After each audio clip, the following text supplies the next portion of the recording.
টেসলার প্রধান নির্বাহী ও বিশ্বের অন্যতম শীর্ষধনী এলন মাস্ককে মন্ত্রিসভায় স্থান দিচ্ছেন যুক্তরাষ্ট্রের নবনির্বাচিত প্রেসিডেন্ট ডোনাল্ড ট্রাম্প।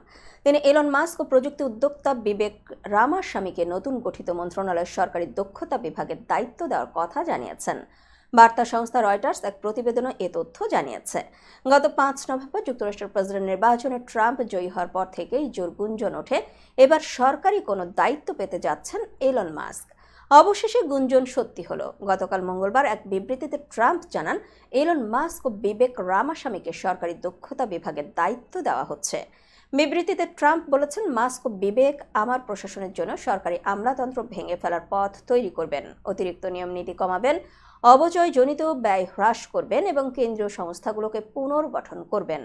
নতুন এই মন্ত্রণালয়টি মার্কিন সরকারের বাইরের দিক থেকে পরামর্শ নির্দেশনা প্রদান করবে বলে জানান ট্রাম্প। তিনি বলেন, সরকারি সংস্থার সীমাবদ্ধতার বাইরে থেকে তারা কাজ করবেন। তাদের কাজ শেষ হবে 2026 সালের 4 জুলাই।